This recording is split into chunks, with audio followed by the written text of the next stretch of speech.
नमस्कार। टुडे समाचार में अपने सबगोटे के स्वागत है। हम सपना समाचार शुरू करी। डॉक्टर यादव बीतल वैशाख से बेपता रहल मुख्य प्रशंसा।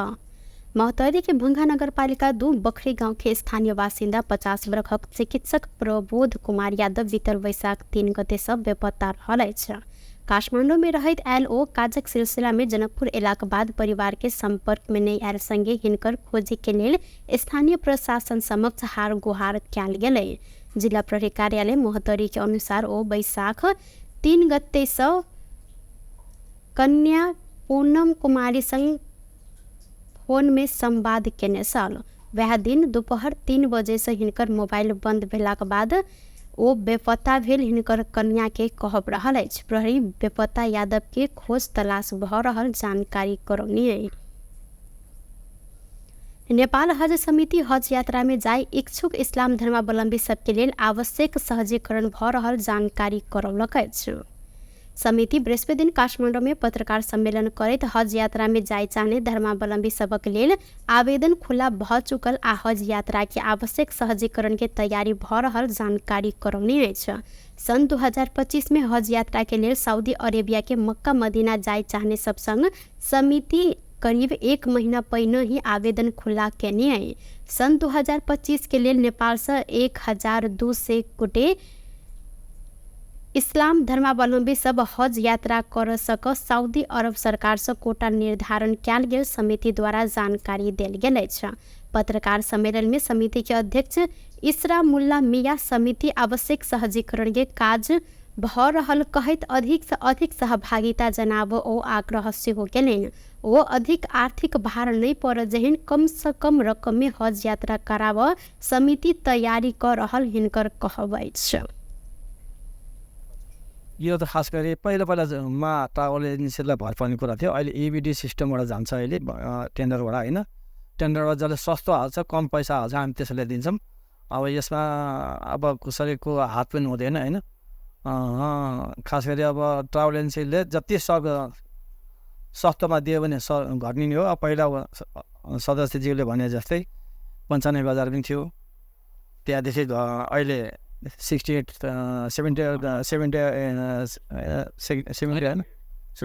अघिल्लोमा 68,000 त्योभन्दा यो वर्ष त्यही हिसाबले भन्छ। कहिले काहीँ बढ्नु सक्छ, हाई सिजन लो सिजन हुन्छ टिकटको, त्यसले गर्दाखेरि हो। नेपाल एयरलाइन्ससित जहाजको कमी।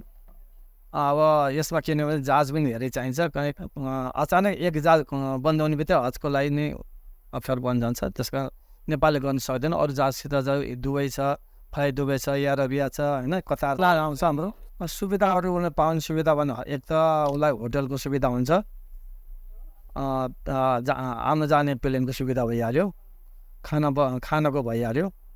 त्यहाँदेखि हामीले होटलदेखि जहाँ मक्का भन्ने मन्दिर छ, मस्जिद छ, मस्क छ, त्यहाँ जाने आउने जानेको बसको सुविधा हुन्छ।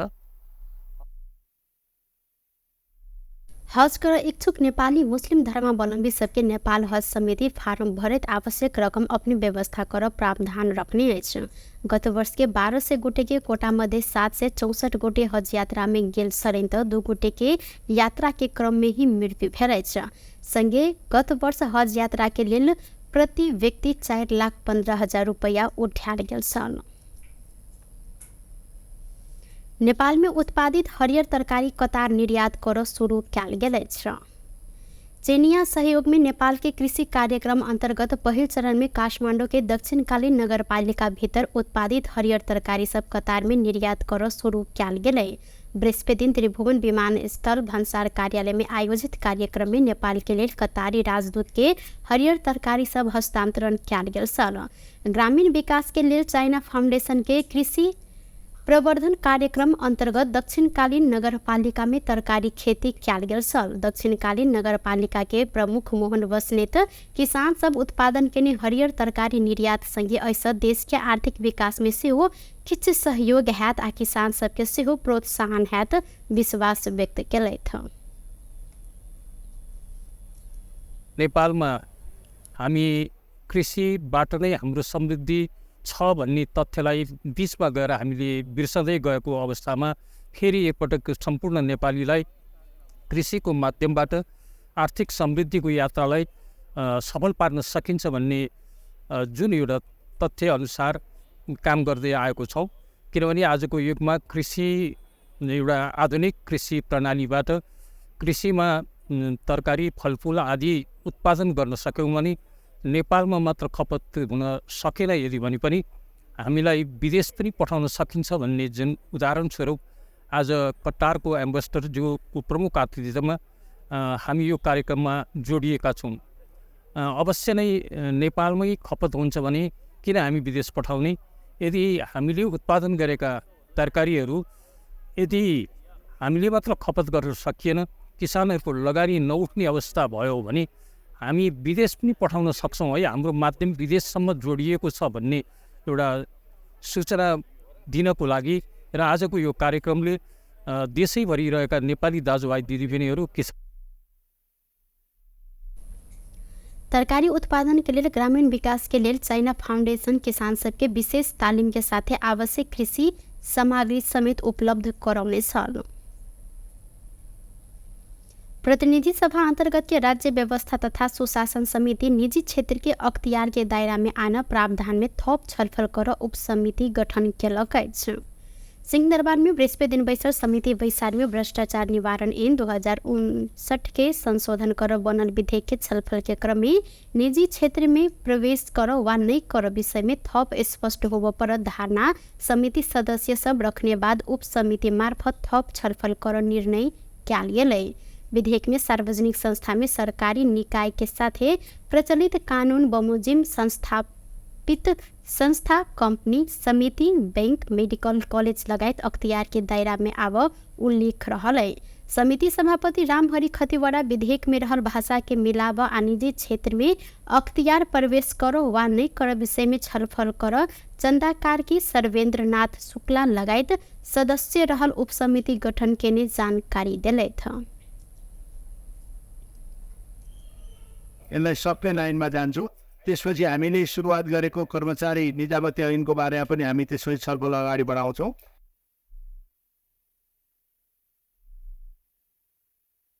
गृहमंत्री रमेश लेखक निजी क्षेत्र के अख्तियार के दायरा में आना विषय में समिति के स्पष्ट होब परत जिक्र केने था। भाषा लेख्ने हो, भाषा लेख्ने कुरा कठिनाइ होइन। यहाँ यो ताइनेतिर बस्नु भएको सबै उहाँहरू त्यसमा पोख्त हुनुहुन्छ। समितिले एउटा यो गर्ने भनेर सिद्धान्त दियो भने उहाँहरूले भाषा बनाउनुहुन्छ। कहाँनिर मैले देखिरहेको छु भने निजी क्षेत्रमा जानुहुन्न भन्ने कुरामा आम सहमति देखिन्छ, तर अझै एउटा कुरा टुङ्गिन बाँकी रहेको जस्तो के देख्छु भने तर सरकारी पैसा निजीमा गएको छ भने फेरि हेर्नुपर्छ है भन्ने पनि विषय त्यही जो आएको छ त्यो कुरा होइन। अब सरकारी पैसा निजीकोमा गएकोमा कस्तो गएको, लोन गएको कि अनुदान गएको कि अथवा जाने प्रक्रिया नै समात्ने हो कि अथवा नै त सरकारी जुन पैसा गएको छ त्यो हदसम्म मात्र हेर्ने हो कि उसको आफ्नो पनि हेर्ने हो कि। जस्तो एकछिनका लागि नि खालि उदाहरणका लागि भने कुनै एउटा प्राइभेट कम्पनी छ, अब त्यसमा सरकारी पैसा गयो, सरकार क्षेत्र के सेहो अख्तियार दुरुपयोग अनुसंधान आयोग के अनुसंधान के दायरा में आना प्रावधानों पर समिति में छलफल भ रहल अछि। प्रधानमंत्री केपी शर्मा ओली निर्धारण के लक्ष्य अनुसार काज कर संघीय सरकार के मंत्री सबके निर्देशन देने था। बृहस्पति दिन सिंहदरबार में संघीय सरकार के मंत्री सब आ मुख्य सचिव सब संग कार्य संपादन समझौता करते प्रधानमंत्री ओली शुरू में लक्ष्य निर्धारण कर आ एहि अनुसार तोकल गेल समय में कार्य संपादन कर निर्देशन दिलेन। कतेक समय में कतेक काज कर लक्ष्य निर्धारण कर मंत्री सब संग कार्य समझौता कैल गेल ओली स्पष्ट केलेन। वो जनता के बृहत्तर हित सब में लोकतंत्र के रक्षा के लिए समाज में शांति सुव्यवस्था के लिए अहिना देश में सुशासन आ समृद्ध यात्रा के गतिशीलता के साथ आगा बढ़ाव लेल प्रतिबद्ध रहल धारणा रखले था। लागेर भने उसले पनि गर्ने भनेको छ, उसले गर्छ भन्दा पनि कसैले पनि नगर्ने स्थिति नबनोस् भन्ने कुरामा यसो छ। बिना जिम्मेवारीलाई पनि स्पष्टताका साथ हाम्रो कार्य सम्पादनले कार्य विभाजन पनि गरेको छ। कसको कार्यक्षेत्र के हो भन्ने हाम्रा निर्धारित हाम्रा यो कार्य सम्पादन सम्झौताले ती कुराहरूलाई पनि कार्यक्षेत्रहरूलाई पनि डुप्लिकेसन अलमल अन्यल नहुने गरी स्पष्ट पार्न खोजेको छ।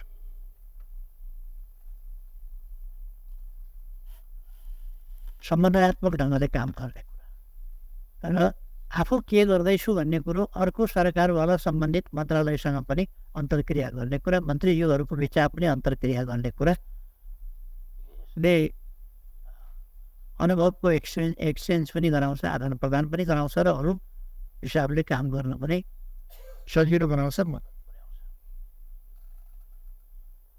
तसर्थ हामीले जुन काम थालेका छौँ करार सम्झौता यो विगतमा पनि निरन्तरै रहेको छ। ऐना प्रधानमंत्री ओली ऐसा पहिने कि नीक आ उपयुक्त कार्य अनुभव के साथ में लौका आगा बढ़ सुझाव से देलेन।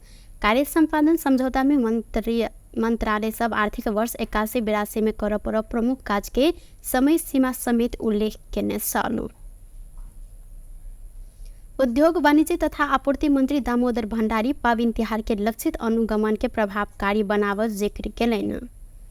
बृहस्पति दिन साल्ट ट्रेनिंग कारपोरेशन के कालीमाटी स्थित एक गोदाम में निरीक्षण करते मंत्री भण्डारी नया योजना के साथ अंतर मंत्रालय समन्वय करते पावन तिहार लक्षित अनुगमन के प्रभावकारी बनावत जिक्र केलैन। ओ वर्ष में 4000 जतेक अनुगमन केलो व पूर्ण रूप में संतोष होवर ठाउँ नहीं रहला से अनुगमन के फरक ढंग से आगा बढ़ावत धारणा रखले। दैनिक उपभोग्य वस्तु के आपूर्ति व्यवस्थापन के सहज बनाकर राज्य आ नागरिक के विश्वास देव जहिन आगा बढ़ परत हिनकर कहब छल। चरणहरू हाम्रो फरक किसिमबाट हिजो हामीले जसरी अनुगमन गर्थ्यौँ त्यसले खास परिणाम आएन। त्यसैले हामी अनुगमनको नयाँ योजना तन्त्र मन्त्रालयसँग समेत समन्वय गरेर सबैको सहकार्यमा अबको चाडपर्व लक्षित हाम्रो अनुगमन खास गरी अखाद्य वस्तु, कृत्रिम अभाव, मूल्यवृद्धि जस्ता प्रश्नमा केन्द्रित रहेर हामी सहज उपलब्धता, गुणस्तरीय वस्तुको आपूर्ति श्रृङ्खलाको व्यवस्थापन गर्ने गरी नै गर्नेछौँ। विगतका दिनहरूमा पनि यस्तै अनुभव वस्तुको उपलब्धता छैन। अहिले पनि चिनी हामीले आयात गर्नुपर्ने हुन्छ, नुन आयात गर्नुपर्ने हुन्छ, चामल आयात गर्नुपर्ने हुन्छ, गहुँ आयात गर्नुपर्ने हुन्छ। अत्यावश्यक वस्तुहरू आयात गरिरहँदा आयातको श्रृङ्खला त्यति सजिलो गरी हुँदैन। हाम्रा कस्टमहरूमा जटिलता छन्, ल्याबहरूका अभावहरू छन्, हामीले ल्याउँदाखेरि समयमै ल्याउन नसकिने विभिन्न खालका हाम्रा जटिलताहरू छन्। तर त्यो हुँदाहुँदै पनि हामीसँग अहिलेका हाम्रा सीमा, हाम्रा परिधिहरूलाई पनि ध्यानमा राखेर हामी चाडपर्व लक्षित गरेर अहिले विशेषतः फोकस त्यसमा केन्द्रित हुन्छौँ। त्यसका अतिरिक्त हामी मैले भने 4000 पटकभन्दा बढी हामी हाम्रो अनुभवलाई तीव्र बनाउँछौँ ताकि यसलाई अझ व्यवस्थित गर्न सरकारले वर्षभरि सरकारले चाँडै उपभोक्ता अदालत पनि गठन गर्दैछ ताकि त्यो अदालतका फैसलाहरू उपभोक्ताको प्रतिकूलतामा, वस्तुको उपलब्धताको प्रतिकूलतामा भयो भने त्यसले पनि एउटा फैसला गर्नेछ ताकि नेपाली बजारलाई, नेपाली आपूर्ति श्रृङ्खलालाई व्यवस्थित गर्न सकौँ। मंत्री भण्डारी 62वां वार्षिक उत्सव के कार्यक्रम में सहभागी होबाक लेल कालीमाटी स्थित कारपोरेशन के कार्यालय पहुंचल छलैथ। राष्ट्रीय स्वतंत्र पार्टी असोज 1 आ 2 गते होबे लागल काठमांडू में राष्ट्रीय भेला के तैयारी अंतिम चरण में पहुंचल जानकारी करौने अछि।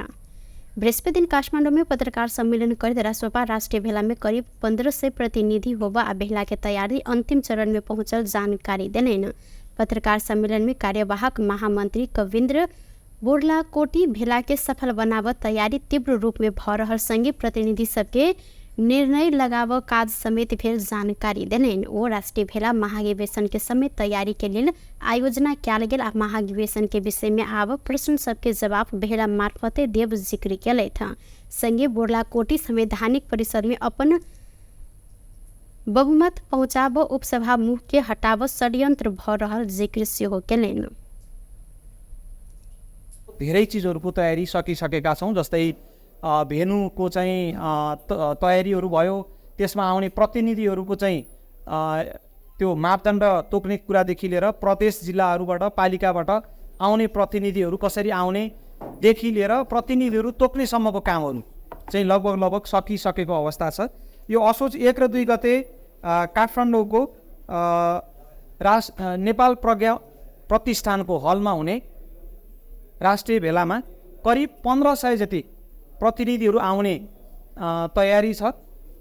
हामीलाई नयाँ पार्टी पनि भएको र एउटा उत्साह पनि भएको हिसाबले हामीलाई प्रतिनिधिहरूको चाहिँ चाप छ। अहिले त्यो हलको क्षमता चाहिँ 1350 भन्दा बढी धान्न नसक्ने छ, तथापि 1500 जतिको प्रतिनिधि हामीले अपेक्षा गरेका छौँ। त्यसमा एडिसनल कुर्सीहरू पनि राखेर हामी व्यवस्थापन गर्न खोज्दैछौँ। उहाँले लेखेको पत्र उहाँको कार्यालयभन्दा बाहिर गएको पनि छैन, त्यो उहाँले स्पष्टीकरण दिइसक्नु भएको छ। तर अहिले आएर किन फेरि त्यो कुरालाई चाहिँ बाहिर निकाल्न खोजियो भन्दाखेरि अहिले चाहिँ संवैधानिक परिषदमा जब अहिलेको सत्ता समीकरणको बहुमत नपुग्ने भइसकेपछि त्यसमा आफ्नो कार्यकर्ताहरूलाई ठाउँ ठाउँमा नियुक्ति गर्न अब राष्ट्रिय स्वतन्त्र पार्टीबाट प्रतिनिधि भएर आएको उपसभामुख बाधक हुन्छ भन्ने उहाँहरूको दृष्टिकोणले देखिसकेपछि, त्यो देखिसके पछाडि अहिले यो मुद्दालाई चाहिँ एउटा राष्ट्रिय बहसमा लिएर आइएको छ। दलहरूको बिचमा, विशेष गरी सत्ता समीकरण दलहरूको बिचमा छलफलमा आएको छ। यो सबैले बुझ्ने चिज छ। अब गल्तीको हिसाबमा हेर्ने हो भने उहाँकोबाट जुन लेभलको एउटा पत्र बाहिरिएको छ त्यो पत्रमा भएको त्रुटि उहाँको कार्यभित्रै रहेको हो र त्यसमा कुनै कारबाही भएको छैन भने उहाँको पद जानेसम्मको त्रुटि होइन। त्यो राष्ट्रीय भेला में राजनीतिक सांगठनिक प्रतिवेदन पेश कर संगे सबटा प्रदेशक सभापति सब अपन अपन प्रतिवेदन समेत प्रस्तुत करत राष्ट्रपा द्वारा जानकारी कराओल गेल अछि। उप प्रधान एवं अर्थमंत्री विष्णु पौडेल राजस्व के लक्ष्य पूरा कर जहन काज कर कर्मचारी सबके निर्देशन देने छैन। बृहस्पति दिन काठमाडौँ में भन्सार व्यवस्थापन गोष्ठी में जिक्र करते पौडेल भन्सार में कोनो दुरुपयोग स्वीकार्य नहीं है कहत राजस्व के लक्ष्य पूरा कर जहन काज कर निर्देशन दिलैन। वो गत वर्ष कयल गेल प्रगति से बेसी काज कऽ देखाब आग्रह सेहो केलैन।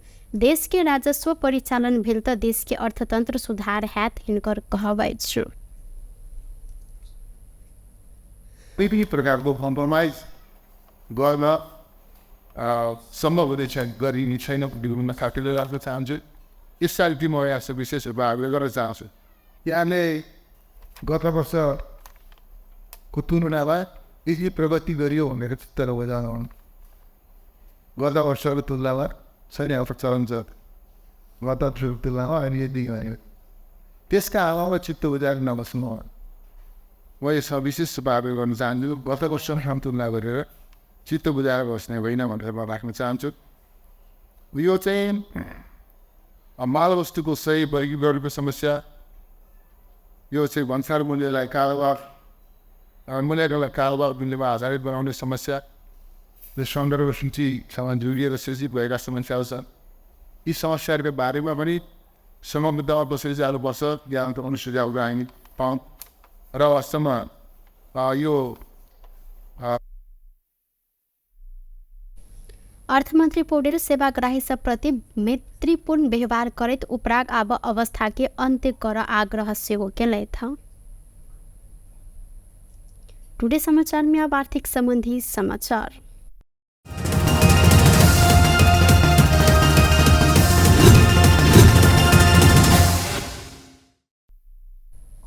नेपाली बाजार में आज सोन चांदी के दाम घटल अछि। बुध दिन प्रति तोला 1000 रुपया से बढ़ कर नया रिकॉर्ड बनेने सोन के दाम आय प्रति तोला 100 रुपया से घटल अछि। नेपाल सोन चांदी व्यवसायी महासंघ के अनुसार आज छापामार सोना प्रति तोला 1,53,300 रुपया में कारोबार भ रहल है।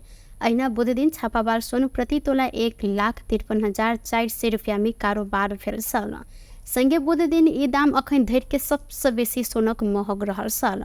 अहिना बृहस्पति दिन चांदी के दाम बढ़ल अछि।